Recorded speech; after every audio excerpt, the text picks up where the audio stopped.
Do celebrities like you get that? Do they get negative stuff thrown in their face? It is by far one of my greatest challenges in life. I am past the point where I need to front. Oh, online, or you mean in person? Like IRL, people get like, or is that like, no, the keyboard warriors, that's the problem is? For me, most of the problem is keyboard warriors because I find in person people see a human being. Right. They're looking at you, and even if they disagree, they'll have a conversation, they'll hear you. They can't run away, whereas on Twitter, they'll say something, then that's it, they're gone. Yeah. And there's no accountability. But it is tough. The online stuff, people's opinions constantly being judged. I think I went through a period of time where I fronted for a while, and I was like, I have thick skin, it doesn't bother me. And then I turned 30 and I was like, I think my feelings are hurt. Wouldn't they have to be? Yeah, I mean, yeah. Who would be like, no, I'm fine? I think some people might have thicker skin than me, but I've come to terms with the fact that sometimes I'm sensitive, and especially when it's something I care about. Like, if I get hate about my sexuality or like the color of my skin, or I get a lot of like, we get it, you're a woman. Like, I don't know how to reconcile with that because how do I change that? Where do you think that? Well, I mean, you can be changed. There are of course, but I'm saying I don't want to change that. That's a fair point. You know? That's like, how do you? I mean, what's the thing that someone said to you that what hurts? Like when someone says that, like out of all, because there's so many things that people can say about anybody, but it's like they're like, oh my gosh, that like really. I'm gonna give you a very vulnerable answer that I've never given anyone else before, just because you've brought me in this room with all these nice gallery walls, and now I'm here and I feel like I owe you something. Something that really bothers me, and I think it's because I'm so passionate about it, is, like I mentioned, I'm trying to pave a path for South Asians. I'm trying to make it so the next person doesn't have to fight as hard as I fought in some of these rooms. I can't do everything though, and I have my own lived experiences, and so I have my own way of talking, of dressing, of doing things, because that's what I know. And every once in a while, I'll get a South Asian person, a Punjabi person being like, sell out, you do nothing for us, you do nothing for our community. Like, it's actually the hate from our own community that bothers me the most because I care so deeply about that community. Right, because that's who you are. And it's a thing a lot of people face. You know, I've spoken to lots of other actresses and talent about this, that their own communities are their biggest supporters and critiques. Biggest detractors. You know? Exactly, and I think it stings a little bit more. Always feels a little nicer too, but also stings a little more. Oh, interesting. Yeah. Like they don't feel like you do enough.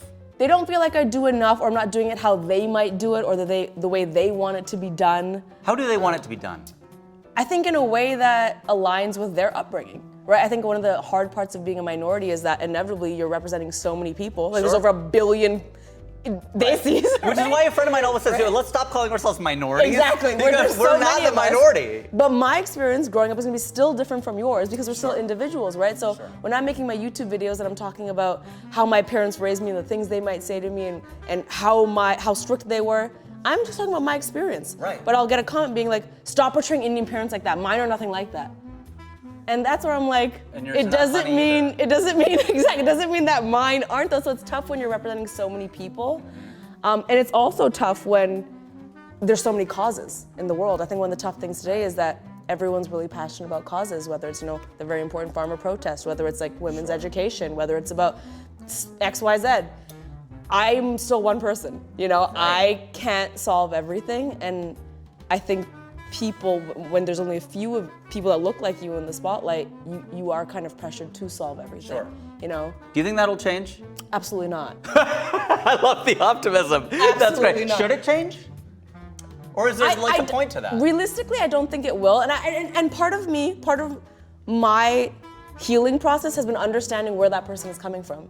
Wow. They are so frustrated because there is no one talking about the thing they care about, and I'm the closest person that could talk about it, and I'm not doing it as well as they could do it. So I have to understand where their frustration comes from. They've got like an all lives matter point. You know what I mean? My cause matters too. I'm a firm believer that everyone has a chip on their shoulder and it's beautiful and it is specific to them. Mine is, I really am about gender equity. Like I care about a lot of causes, but for me, because of my life and my experiences, I'm like, I know firsthand what it feels like to be born a girl in a South Asian family that was like a disappointment, and that's like real Because stuff. of your sexuality? No, because I was a girl. Oh, because I'm not right from the get-go, right? So when you are raised with that, that's a very real thing that has followed me through my life. And so that is the chip on my shoulder. I will proudly say, I'm all about gender equity. I'm all about paving the path for women. So yes, I can lend my voice to other causes I really care about, and I will, but I can't stand for everything. Right, You know what I or mean? you fall can't- for anything, as they say. There you go. Google that quote, folks. It'll say author Rajiv. It will. Just like this, where it says good artists borrow, great artists steal, and it's me. I'm very